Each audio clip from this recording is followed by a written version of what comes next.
하나님의 말씀 보시겠습니다. 오늘 우리에게 주신 하나님의 말씀은 누가복음 17장 11절에서 19절의 말씀입니다.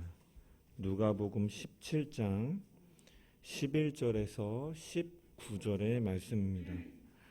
제가 가진 성경 신약성경 124페이지에 있습니다. 제가 하나님의 말씀을 봉독합니다. 예수께서 예루살렘으로 가실 때에 사마리아와 갈릴리 사이로 지나가시다가 한 마을에 들어가시니 나병 환자 10명이 예수를 만나 멀리 서서 소리를 높여 이르되 예수 선생님이여 우리를 불쌍히 여기소서 하거늘 보시고 이르시되 가서 제사장들에게 너희 몸을 보이라 하셨더니 그들이 가다가 깨끗함을 받은지라. 그 중에 한 사람이 자기가 나은 것을 보고 큰 소리로 하나님께 영광을 돌리며 돌아와 예수의 발 아래에 엎드리어 감사하니 그는 사마리아 사람이라. 예수께서 대답하여 이르시되 10사람이 다 깨끗함을 받지 아니하였느냐? 그 9은 어디 있느냐? 이 이방인 외에는 하나님께 영광을 돌리러 돌아온 자가 없느냐 하시고 그에게 이르시되 일어나 가라 내 믿음이 너를 구원하였느니라 하시더라. 아멘. 말씀을 통한 주의 은혜와 평강이 저와 여러분 가운데 넘치기를 축원합니다.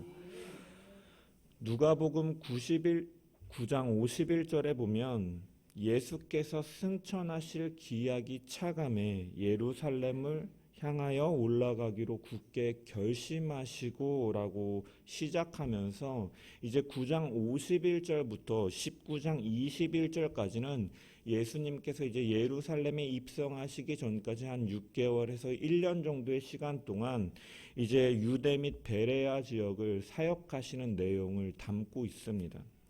그래서 우리가 쭉 누가복음을 살피면서 이러한 배경 속에서 우리가 말씀들을 살펴봤는데 이처럼 예수님께서는 이 예루살렘 입성을 위해서 가고 계신 상황입니다.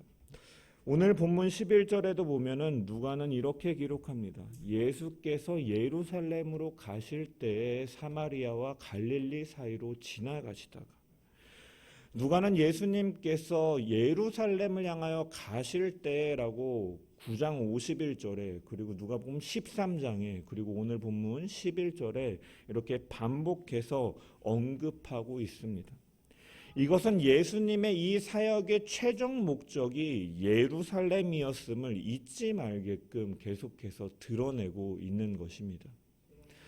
예수님의 공생의 사역을 살펴보면 복음서에 보면 오늘 본문처럼 병자를 고치시거나 귀신 들린 사람에게서 귀신을 내어 쫓으시거나 오병이어와 사건 같은 그러한 기적을 행하심을 통하여 많은 이들을 먹이시는 이러한 많은 일들이 있었다라는 것입니다.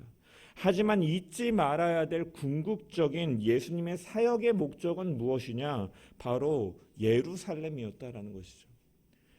십자가의 죽으심으로써 인류 구원을 위한 구속사역의 완성이 바로 예수님의 사역의 궁극적인 목적이었다라는 거예요.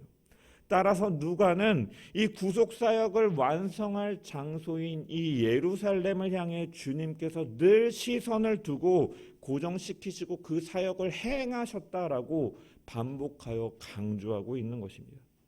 이러한 예수님의 이러한 전체적인 이 큰 사역 속에서 오늘 본문은 이 사마리아와 갈릴리 사이로 지나가시다가 한 마을에 들리셔서 10명의 나병 환자를 낫게 해주신 사건이 기록되어 있습니다. 앞선 우리가 13장부터 17장 10절까지는 이제 예수님께서 베레아 지역에서 사역을 하셨음을 우리가 살펴보았습니다. 이곳은 이 베레아 지역은 지리적으로 살펴보면 요단강 동편에 위치한 곳입니다. 따라서 이 요단강을 건너기만 하면은 바로 이제 유대 땅, 이 예루살렘으로 가실 수 있는 사실은 그 위치였던 것이죠. 하지만 주님께서는 이 예루살렘을 향하여 바로 가신 것이 아니라 오늘 본문에 기록된 것처럼 사마리아와 갈릴리 사이의 그 길, 사마리아와 갈릴리 방향으로 올라가고 계십니다. 여러분, 사마리아와 갈릴리는 예루살렘에 의해서 비해서 북쪽에 위치한 곳입니다. 그렇다면 예수님께서는 왜 유대 땅으로 바로 가시는 것이 아니라 이 북쪽에 위치한 사마리아와 갈릴리 지역으로 가시는가? 그것은 예수님께서 아직 그 십자가에 달려 죽으실 하나님의 때 그 시점이 아직은 되지 않았기 때문에, 유월절의 어린 양의 피로써 그때가 아직 이르지 않았기 때문에 유대인들 가운데서 드러내서 다니시지 않으셨던 것입니다. 그래서 누가는 단지 이 사마리아와 갈릴리 사이로 지나가셨다라고 압축하면서 예수님의 경로를 묘사하고 있지만, 우리가 이 복음서를 통해서 보면 학자들은 이제 요한복음을 통해 이 17장 10절과 17장 11절 사이에는 이 베레아에 계실 때 이제 그 베다니 나사로가 병들었다라는 소식을 예수님께서 전해 들었고, 그 병을 고쳐달라는 전가를 받고 예수님께서 베다니로 가셔서 이 죽은 나사로를 살리신 사건이 이 사이에 있었다. 그래서 유대의 단기 사역이 있었다라고 학자들은 봅니다. 그리고 이 사건은 어떠한 반향을 불러일으키냐면, 이 종교 지도자들이 이 일로 인하여서 이러한 예수님을 향한 반감을 더 가지게 되고 예수님을 죽이려는 모의를 꾸미게 되는 것이죠. 그래서 예수님께서는 이러한 사실들을 다 알고 계시기 때문에, 하지만 아직 죽으실 시점이 되지 않으셨기 때문에 이 사마리아의 지역, 이 에브라임이라는 동네에 잠시 유하셨다가 다시 여정을 시작하신 것입니다. 유대인들의 모의를 피해서 이처럼 예루살렘에서 잠시 멀어진 곳으로 가시지만, 거리적으로는 멀어진 곳으로 가시지만, 이것은 누가는 예루살렘으로 가실 때라는 표현을 통해서 어떠한 의도를 가지고 있냐면, 거리적으로는 멀어지지만 예수님의 사역은 십자가의 사역으로부터 멀어지는 것이 아니라 이러한 과정 역시도 십자가를 향해 가시는 그 길의 여정에 포함되어 있다는 것을 보여주기 위해서 이 예루살렘으로 가실 때에라고 이렇게 기록하고 있는 것입니다. 예수님께서는 십자가의 사역으로부터 멀어지신 것이 아니라 예수님의 마음은 잠시 아직 때가 이르지 않았기 때문에 거리적으로는 멀어지고 있지만 자신의 몸을 산 제물로 드릴 이 예루살렘을 향해서 주님께서는 계속해서 나아가시는 과정의 여정 가운데 이러한 일들이 있었던 것이고, 성부께서 계획하신 구속사역의 완성의 때가 점점 다가오고 있음을 암시하면서 이제 최후순회의 전도사역의 계시로서 이 17장 11절 이후부터 19장 21절까지 다시금 시작되는 것을 강조하기 위해 누가는 이렇게 기록하고 있다는 것이죠. 예수님께서는 이제 이 최후순회 사역을 시작하시면서 이 마을에 들어가십니다. 12절에 보면 한 마을에 들어가시니 나병 환자 10명이 있었더라. 10명의 나병 환자를 만나게 되죠. 예수님께서는 이들은 예수님을 보고 간구하였고 예수님은 그들을 보시고 고쳐주십니다. 그리고 이들 중에 한 사람만이 예수께로 나와서 감사와 하나님을 향한 영광을 돌리고 있다라고 본문은 증언하고 있습니다. 12절부터 14절에 보면은 한 마을에 들어가시니 나병 환자 10명이 예수를 만나 멀리 서서 소리를 높여 이르되 예수 선생님이여 우리를 불쌍히 여기소서 하거늘 보시고 이르시되 가서 제사장들에게 너희 몸을 보이라 하셨더니 그들이 가다가 깨끗함을 받은지라.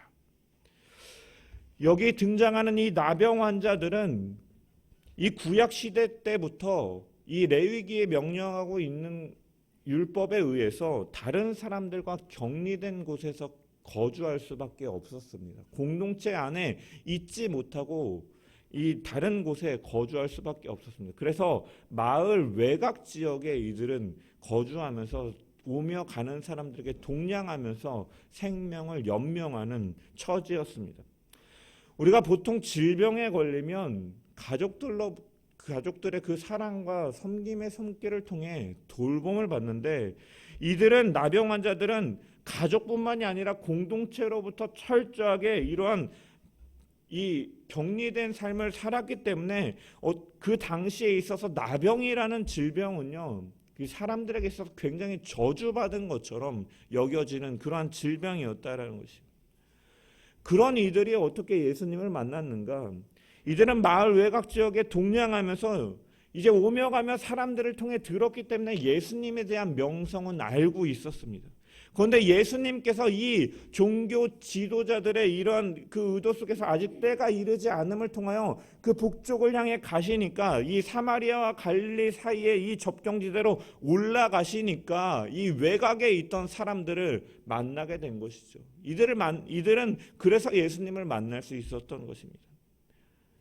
그들은 예수님을 만났습니다. 근데 나아갈 수는 없었죠. 왜? 의식적으로 부정하기 때문에 다른 사람들과 접촉해서는 안 된다라는 율법 때문에 예수님께 가까이 나아가지 못했던 것입니다. 그랬기에 그저 예수님을 보면서 소리를 높여 목소리를 크게 내어서 예수 선생님, 우리를 좀 불쌍히 여겨주세요. 우리를 좀 고쳐주세요. 이러한 처지에 있는 우리를 긍휼히 여겨주세요 라고 주님을 향해 외쳤던 것입니다.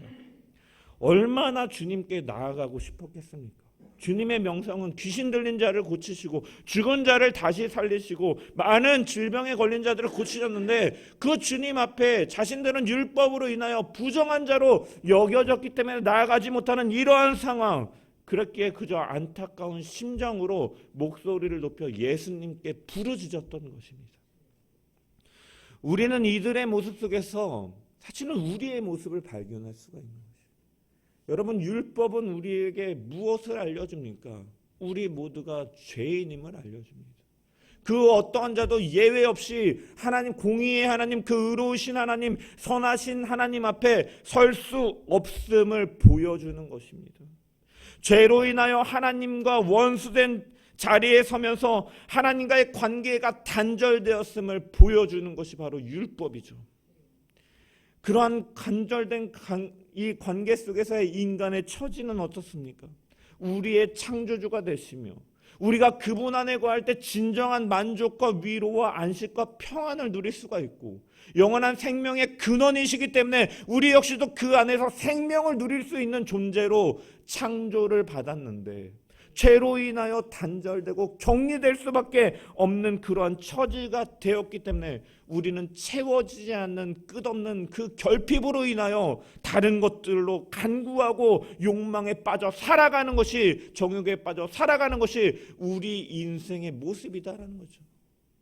나병 환자들이 그 공동체에 속하지 못하고 그저 동냥하며 비참한 처지에 있는 것처럼 사실은 우리 모두 역시도 그러한 예수님께, 하나님께 나아가지 못하는 그러한 존재다라는 것입니다. 그리고 그 끝은 어디입니까? 우리가 이전에 살펴본 것처럼 거지 나사로와 부자의 비유처럼 그 죄와 그 죄로 인한 결과, 그 사망과 심판은 얼마나 고통스러운지 그저 손가락에 물 한 방울이라도 찍어서 내 혀를 적셔달라고 말할 정도로 그러한 비참한 상태가 바로 우리의 상태였다라는 것이죠. 누가는 그들이 소리를 높였다고 기록하고 있습니다.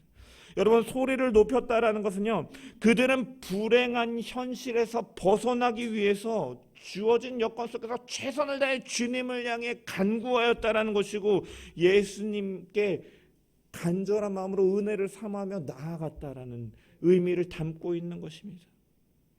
그리고 주님은 그들을 향해서 회복을 선언하신 것입니다. 외면하지 않으시고 그들의 구부러지는 소리를 듣지 아니하신 것이 아니라 그들을 바라보시면서 그들을 향해서 치유와 회복을 선언하시는 것이죠. 우리는 이 12절부터 14절의 말씀을 통해서 이 나병 환자 10명의 공통적인 특징을 우리가 발견할 수가 있습니다. 먼저 그들은 같은 질병에 걸려서 비참한 상황에 처해 있던 사람입니다. 이것은 우리 모두 한 사람도 예외 없이 하나님의 진노 아래 있는 것을 보여주는 모습이라고 할 수가 있는 거죠. 그리고 그들은 나병이라는 질병을 통해서 공동체에 속하지 못하고 외곽에서 동량이 나는 생명이나 연장하는 비참한 처지의 상태임을 보여주는 것입니다.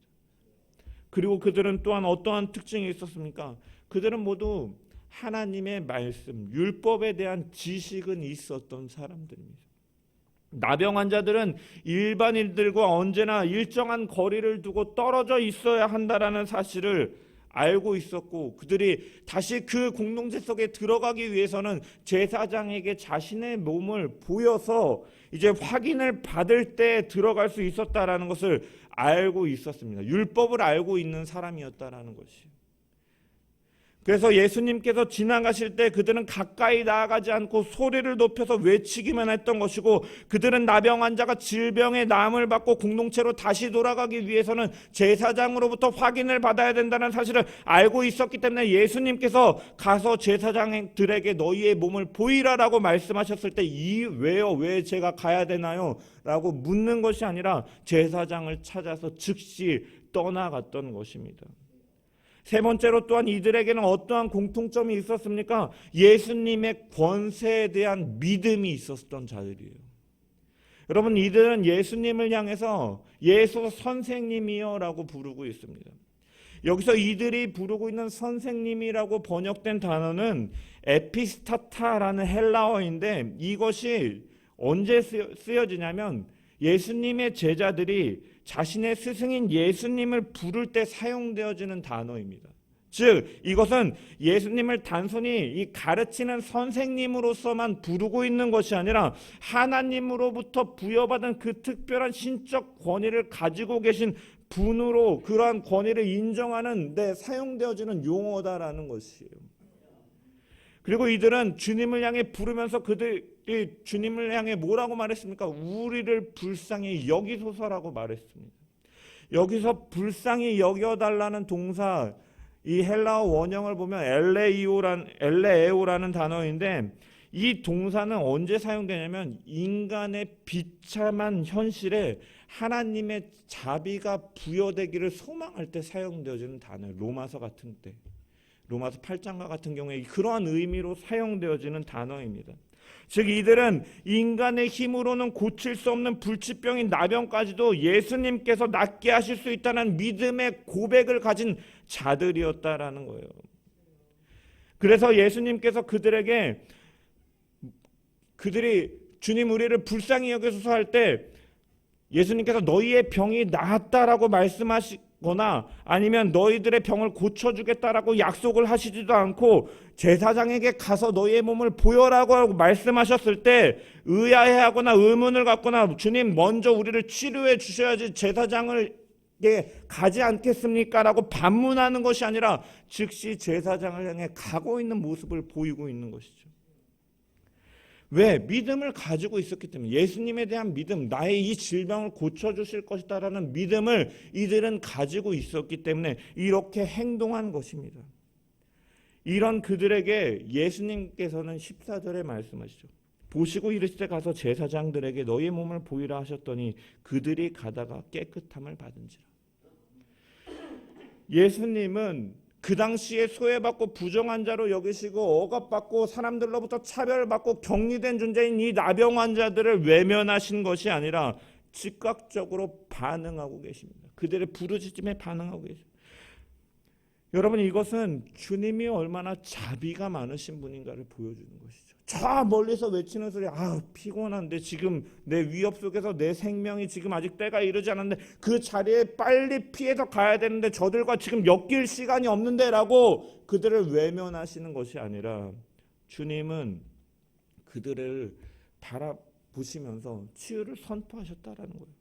여러분, 예수님의 이러한 행동은요, 이 바리새인들이나 당시의 유대인들에게 있어서는 굉장히 파격적인 행동이었고, 인자가 온 것은 잃어버린 자를 찾아 구원하러 오셨다라는 말씀을 실질적으로 행동으로 보이시는 행동이었다라는 것입니다. 스스로 정결하다고 여기고 하나님의 말씀을 안다고 자부하면서 이 외식하는 바리새인들과 서기관 같은 자들이 아니라 소외되고 낮고 천하지만 주님의 은혜를 구하며 나아가는 자들에게 주님은 외면하지 않으시고 그들을 몸소 찾아가시고 만나시고 사랑으로 회복시켜 주시는 주님임을 분명히 보여주고 있는 것입니다. 여러분, 마찬가지로 죄로 인하여 하나님과 단절되고 하나님께 나아가지 못하고 그러한 단절된 관계 속에서 신음하고 채워지지 않는 그러한 결핍 속에서 정욕으로 살아가는 우리를 주님은 외면하지 않으시는 분이십니다. 우리를 찾아오시고 우리를 회복시키시고 우리를 하나님의 자녀로 다시금 만들어주신 분이 바로 예수님이십니다. 그렇기에 우리는 예수 외에 다른 이름이 없는 것이에요. 난 예수가 좋다고 그를 사랑한다는 베드로 고백처럼 난 예수를 사랑한다, 예수님만을 사랑한다고라는 그러한 고백이 저와 여러분 가운데 있어야 될 줄 믿습니다. 늘 이런 주님께 우리가 나아가고 주님을 향한 사랑을 우리가 고백해야 될 줄 믿습니다. 주님께서는 이전에 아무리 추악하고 더럽고 부패하고 흉악한 죄를 가진 존재라 할지라도 주님이 이 자신의 처지를 바라보면서 이 죄의 짐의 무게를 보면서 주님 나를 긍휼히 여겨달라고 회개하며 나아가는 자들을 가까이 하시고 받아주시고 치유하시고 회복시켜 주시는 분이신 줄 믿으시길 소망합니다. 내가 의인을 부르러 온 것이 아니요 죄인을 부르러 왔다 말씀하신 것처럼 자신의 악함과 연약함과 죄악됨을 고백하며 애통하는 심정으로 회개하며 나아가는 주의 백성들의 죄를 용서하시고 은혜의 보좌 앞으로 나아갈 수 있도록 은혜를 더하여 주시는 주님을 우리가 분명히 알고 믿어야 될 줄 믿습니다. 당시 부정한 자로 여겨서 말 섞기조차 기피하던 자들을 주님께서 고치시고 사랑으로 치유하신 것처럼 어떠한 추한데도 어떠한 악한 죄를 가진 자라 할지라도 진정으로 깨닫고 그 길에서 진심으로 회개한다면 주님께서는 은혜로 받아주시고 용서해 주실 줄 믿습니다. 그 주님의 그 사랑 앞에 우리는 날마다 나아가는 저와 여러분 되기를 소망합니다. 예수님께서는 이 나병 환자들을 고치셨는데 이전에도 나병 환자를 고치시는 기사가 누가복음 5장에 기록되어 있습니다. 그런데 그때는 그 병자가 병 낫기를 간구하면서 무릎을 예수님 앞에 무릎을 꿇었을 때 예수님께서는 그 병자의 몸에 직접 손을 대시고 기도하시면서 그의 병을 치유해 주셨습니다. 하지만 본문에서는 멀리 떨어져 있는 나병 환자를 말씀만으로 치유하고 계시는 것이죠. 여러분, 이것은 무엇을 의미하냐면 예수님의 치유는 어떠한 특정한 방법으로 인해서 일어나는 것이 아님을 보여주는 것입니다. 어떠한 절차와 과정을 거칠 때만 예수님께서 치유하시는 것이 아니라 그는 본질적으로 하나님이시기 때문에 그 신적인 권위를 통해 치유하시는 것이지 방법 자체가 예수님이 어떠한 뛰어난 의술이나 마술적인 능력을 가지고 있어서 그들을 고치신 것이 아니다라는 것을 누가는 보여주고 있는 것입니다. 주님은 말씀으로 고치시고 그들에게 명하십니다. 제사장에게 너희의 몸을 보여라. 나병 환자가 이 제사장을 방문하여 자신의 몸을 보이는 행위는요, 먼저 질병이 치유된 이후에 하는 절차예요. 나병이 깨끗하게 되었음을 제사장에게 검증받기 위하여 하는 행위입니다. 여러분, 그런데 주님께서 이렇게 말씀하시는 것은 무엇이냐면 그들이 완쾌되었음을 이미 선언하고 전제하기 때문에 예수님께서는 제사장에게 가서 너의 몸을 보이라라고 명령하고 계신 것이죠.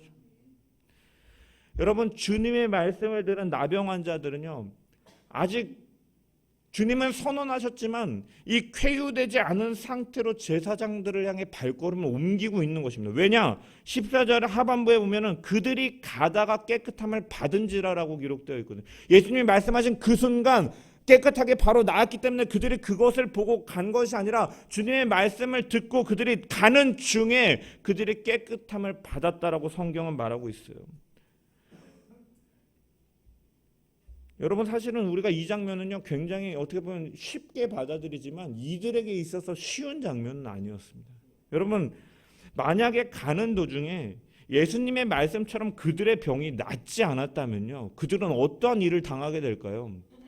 어제 제가 예전에 사역했던 교회 청년을 잠깐 만나는 일을 겪었는데 그가 이제 이방인이잖아요. 유대인. 그가 이제 예루살렘에 가서 이제 이 순회적으로 사역을 하는데 그 유대인 사회에 있어서 이 이방인이잖아요. 그러니까 이렇게 또 코로나로 인해 감정이 지금 안 좋은 상황이다 보니까 막 여전히 돌을 들어서 막 치려고 보이면 치려고 하는 그런 위협을 몇 번 겪으면서 굉장히 두려운 마음이 들었다라고 합니다.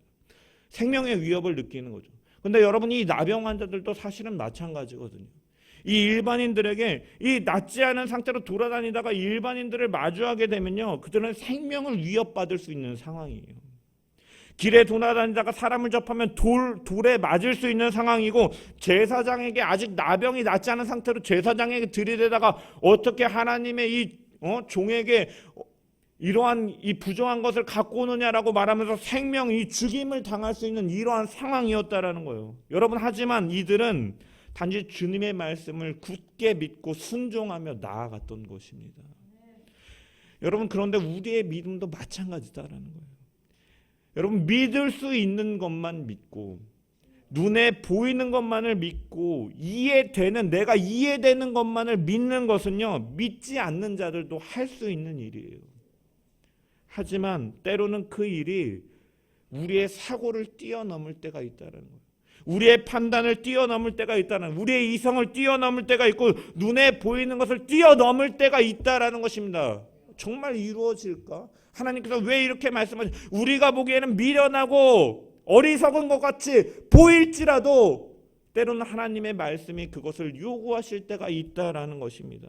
그러할 때 우리는 말씀이 명하시는 대로 때로는 순종하며 그 보이지 않는 길을 걸어 나가는 것이 바로 믿음이다라는 것입니다.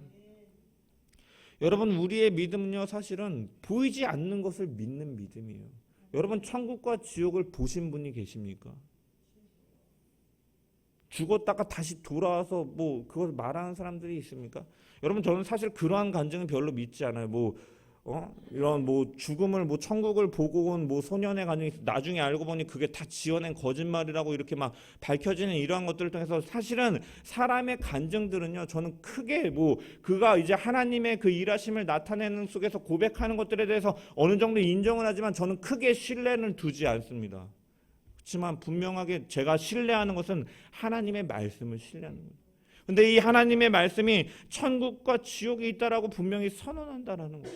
그렇기 때문에 믿는 것이죠. 예수를 믿고 구원받는다는 사실은 우리가 눈으로 확인된 결과는 아니다라는 것이에요. 그럼에도 우리가 하나님의 살아계심을 믿고 그분의 말씀을 믿고 말씀이 예수 그리스도의 구속 사역을 전하였기에 우리는 믿음으로 그 교훈과 명령과 약속을 신뢰하며 나아가는 것입니다. 이것이 바로 믿음이라는 거예요. 창세기의 믿음의 조상으로 부름을 받았던 아브라함에게 이 갈대아 우르에 있던 아브라함에게 하나님께서는 찾아가서 그를 부르시며 뭐라고 말씀하셨습니까? 내 본토 친척 아비집을 떠나서 내가 내게 보여줄 땅으로 가라라고 말씀하셨어요. 여러분 제가 수요일마다 창세기를 강의하고 있는데 본토 친척 아비집은요 고대 근동에서 자신의 생명을 보존하고 이 안전케 할 수 있는 최후의 보루와 같은 것들이다라고 말씀을 드렸어요. 이 모든 것을 포기하고 미지의 세계인 그 당시엔 가나안인지도 몰랐을 거예요. 가나안을 향해 나아가라라고 하나님께서 말씀하고 계신 것입니다. 아브라함은 이 명령에 순종하여 보이지 아니하는 것을 따라서 믿음으로 나아갔고 하나님께서는 그를 열국의 아버지로 축복의 통로로 메시아를 아브라함의 후손으로 보내신 것입니다. 우리의 역시도 때로는 우리가 다 알지 못하고 이해하지 못한다 할지라도 내 이성으로는 왜 그렇게 해야 돼? 이렇게 안 하면 안 돼? 때로는 그런 순간이 온다 할지라도 성경의 말씀이 내 발의 등이요 내 길의 빛이라고 말씀하고 있는 것처럼 때로는 그것이 우리의 사고와 우리의 환경을 뛰어넘는 것을 때로는 요구한다 할지라도 믿음으로 그 길을 걸어나가는 저와 여러분 되시기를 간절히 소망합니다. 나병 환자 10명은 이제 예수님의 말씀 통해 모두 고침을 받았죠. 하지만 이들 중에 한 사람만이 주님께 돌아옵니다. 15절부터 16절의 말씀을 우리 한번 읽어보겠습니다. 시작.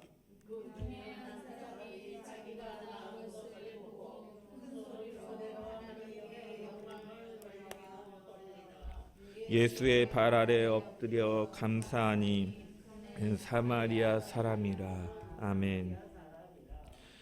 자신의 몸이 깨끗해진 것을 발견하고 주님께 돌아와 감사한 사람은 한 사람이었다는 거예요.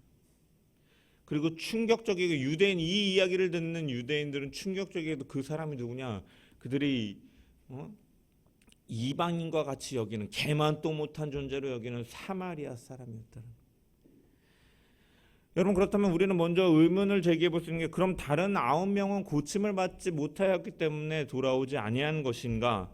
여러분, 그것은 아니죠. 왜냐? 예수님께서 이후에 보면은 10사람이 다 깨끗함을 받지 아니하였느냐? 그 9은 어디 있느냐라고 물으시는 것을 통해서 모두가 다 이 치유함을 받았다라는 것을 알 수가 있다는. 그렇지만 단 한 명의 나병 환자만이 자신의 치유자가 예수님임을 깨닫고 감사하며 나아오고 있다는 것입니다. 여러분, 그렇다면 왜 나머지 9명은 오지 않았을까? 왜 오지 않았을까요? 그들은 제사장을 만나러 가고 있었기 때문에 오지 않았음을 우리가 유추해 볼 수가 있는 것입니다. 남을 보고서 예수님께 돌아와서 감사한 것이 아니라 제사장을 향해서 나아가고 있는 것이요. 여러분, 이것은 율법에 정해진 대로 그 절차에 따라서 준수하는 행동입니다. 그러면 이 절차에 따라 이것을 행하는 행동 자체가 문제일까요? 여러분, 그렇지는 않습니다. 만약에 그 행동 자체가 문제라면은 예수님께서는 그들을 나무라지 않으셨을 것이에요. 절차에 따라 행동하는 것 자체가 문제라면, 제사장을 만나러 가는 것 자체가 문제라면 예수님께서는 그들을 나무라지 않으실 것입니다. 그럼 예수님께서 율법을 무시하기 때문에 이것을 나무라는 것이냐? 그것도 아닙니다. 마태복음 5장에 보면은 진실로 너희에게 이르노니 천지가 없어지기 전에 율법의 1.1획도 결코 없어지지 아니하고 다 이루리라 말씀하신 것처럼 하나님의 율법을 분명히 예수님께서 존중하고 계시거든요. 그렇다면 여러분들, 예수님께서 나무라고 계신 것의 이유는요, 그들이 제사장을 만나러 가는 행동 자체에 있는 것이 아니라 그 행동에 담긴 어떠한 다른 의미가 있다고 해석하는 것이 옳은 견해입니다. 율법이 정한 바대로 행하는 행동, 이 제사장을 만나러 가는 행동 속에 이들이 어떠한 것들이 담겨 있었는지, 그것을 주님께서는 나무라셨던 것으로 우리는 해석할 수가 있다는 거죠. 여러분, 제사장에게 보인다라는 것은 어떠한 의미예요? 그들의 몸이 깨끗해졌다라는 확신과 선언이고요. 이것이 이루어진다면 그들에게 무엇이 주어집니까? 그동안에 누리지 못했던 것들이 회복되는 거예요. 가정의 품으로 돌아가고요. 생이별했던 가족의 품으로 돌아가게 되고, 친구들을 만나서 즐거운 음식을 먹고 마시며 교제할 수 있는 권리가 회복되는 것이고, 깨끗한 옷을 입고 편안한 이 집에서 잠자리에서 들 수 있는 깨끗한 옷과 깨끗한 환경과 먹을 것과 이런 것들을 누릴 수 있는 일들이 다시금 회복되는 거예요. 그 일들이 너무나 간절하고 그리웠기 때문에 그들은 예수님께 감사하는 일을 잊어버렸던지, 아니면 나중에 그냥 기회가 되면 하지 하고서 우선 나는 제사장에게 가서 내 몸을 보이고 이런 것들을 누리리라 하면서 그는 나아갔던 것입니다. 예수님께 돌아온 단 한 사람, 그는 어떠한 사람이냐? 사마리아인이었다. 여러분, 이것은 첫 번째로 무엇을 암시하냐면, 이 메시아로 오신 예수 그리스도, 이 회복시키시는 주님을 유대인들은 결국은 받아들이지 못한다라는 이 불신앙적 태도를 암시하는 것이기도 하고, 또한 이 구원이 이방인들에게도 열려있다라는 것을 보여주기도 합니다. 그리고 이 사마리아인의 관심사가 어디에 있는지를 성경은 분명히 보여주고 있다는 거죠. 예수님을 단지 나의 당장의 급한 문제, 이 질병으로부터 남을 받고 내가 이 부족한 이러한 욕구들을 채우기 위해서 주님을 잠시 만날 필요가 있는 분으로 여기는 것이 아니라, 그는 이제 예수님으로부터 그 치유의 사역을 통해서 나를 회복시키시는 주님이 바로 진정한 하나님의 아들로 메시아로서 이 땅에 오신 분이구나라는 것을 깨달았기 때문에 그는 그 다른 어떤 것보다도 주님을 만나고 주님께 감사하고 주님을 통해 하나님께 찬송과 영광을 돌리는 일이 최우선이라는 것을 알았기 때문에 그는 나와왔던 것입니다. 이 차이가 있다라는 것이에요. 그는 어떠한 자신이 누려야 될 사회적 권리를 회복하는 것이 최우선이나 다른 사람들로부터 들처럼 즐거움이나 편안함을 누리는 것이 최우선으로 원하는 것이 아니라 그 주님, 나를 정말로 회복시키시고 고치시는 그 주님과 교제하고 그분께 감사하고 그분을 기뻐하고 그분께 찬양과 영광을 돌리는 그 일이 무엇보다도 우선이 돼야 된다는 사실을 그는 알고 믿었기 때문에 주님께로 나오는 믿음을 보인 것이고, 이것이 바로 주님이 인정하시는 제자의 믿음임을 우리는 오늘 말씀을 통해서 볼 수가 있다는 거예요.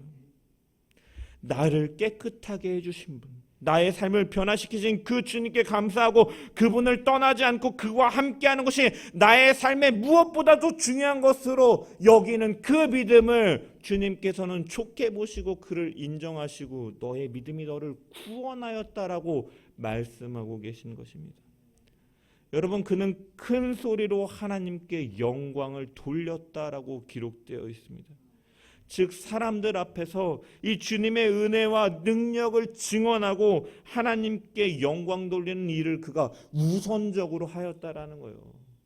내 더러운 몸을 깨끗하게 씻고 그동안 못 먹었던 맛있는 것을 먹고 편안하고 안락한 삶을 사는 것이 우선된 것이 아니라, 여러분 그것을 하지 말라는 것이 아니라, 그런 것들이 결코 주님을 사랑하고 하나님의 영광을 드러내고 복음을 이해하는 일보다는 결코 우선이 될 수 없다라는 것을 보여주는 것이고, 참 믿음을 가진 자는 이렇게 살아가야 됨을 제자의 길임을 보여주는 것이고, 이것이 바로 주님께서 인정하시는 믿음이다라는 것을 우리는 분명히 발견할 수 있다라는 것입니다. 그렇기에 주님께서는 내 믿음이 너를 구원하였다라고 말씀하신 것입니다. 내 몸이 다 나았다라고 말씀하신 것이 아니라 믿음이 너를 구원하였다라고 말씀하신 거예요. 여러분, 이거에는 어떤 의미가 담겨 있습니까? 그저 이 육신의 질병이 낫는 것을 넘어서서 너의 영육간의 온전한 구원을 이루었다라는 말씀이 담겨 있는 것이죠. 10사람 모두가 예수님을 믿음으로 육체의 질병의 고침은 받았지만 진정한 구원은 누구에게 주어졌느냐? 예수 그리스도께 나와서 그분을 영접하고 그를 즐거워하고 다른 그 어떤 것보다 주님을 사랑하고 그분과 교제하고 인격적인 교제를 나누고 하나님께 영광을 돌리고 그 복음을 나타나는 일을 살았던 자에게 허락된 것임을 주님은 분명히 보이시고 있다는 것입니다. 우리는 이 표적을 통해서 분명히 알아야 될 것은 무엇이냐? 예수님만 찾으면 모든 문제가 해결되고 하나님은 놀라운 능력을 행하실 수 있는 분이라고 인정하고 믿는 것만으로 그 믿음이 온전한 것은 아니다라는 거예요. 불신자들도 신은 있다라고, 자기도 어떠한 절대자의 존재가 있다라고 믿기도 합니다. 여러분, 하지만 그것이 온전한 믿음이 될 수는 없다라는 거예요. 그 믿음은 무엇이냐? 나를 회복시키시고 고치시고 완전하게 구원하시는 그분을 예수 그리스도께 나아오고 그분과 교제하고 그분을 찬양하고 그 복음을 증거하는 이들이 바로 진정한 믿음을 가진 자임을 우리는 이 표적을 통해서 분명히 발견할 수가 있다는 것입니다. 여러분, 믿음은요, 내가 이 인위적으로 부여한 가치 순위에 따라서 이 삶의 목적을 달성하려고 하나님의 힘을 빌리는 것이 믿음이 아니라, 참 믿음은 하나님 중심, 하나님 우선으로 우리의 삶의 가치가 바뀌게 되는 것이 믿음이고, 그것을 주님께서 인정하신다라는 것을 우리는 분명히 발견할 수가 있는 것입니다. 우리가 진정으로 구원하신 예수 그리스도를 바라보고 그분을 통해서 우리의 모든 삶이 회복되었음을 믿고 또한 그분께 감사하며 우리의 모든 삶의 우선순위와 가치관이 바뀐 주님의 자녀로 살아가는 저와 여러분 되시기를 간절히 축원합니다. 주님이 하신 일은요, 가벼운 일이 아닙니다. 예수 믿고 구원받았다라는 이러한 명제를 너무나 우리는 너무나 쉽게 생각하지만 우리가 쭉 살펴본 것처럼 그것은 나병보다도 더 비참하고 어떻게 보면 죽을 수밖에 없고 영원한 형벌에 처할 수밖에 없는 우리를 살리시고 보듬어 주시고 품어 주시고 십자가에서 흘린 그 피로 우리의 모든 죄를 깨끗이 씻으시고 하나님 품에 거하게 하는 그 권세를 회복시켜 주신 것입니다.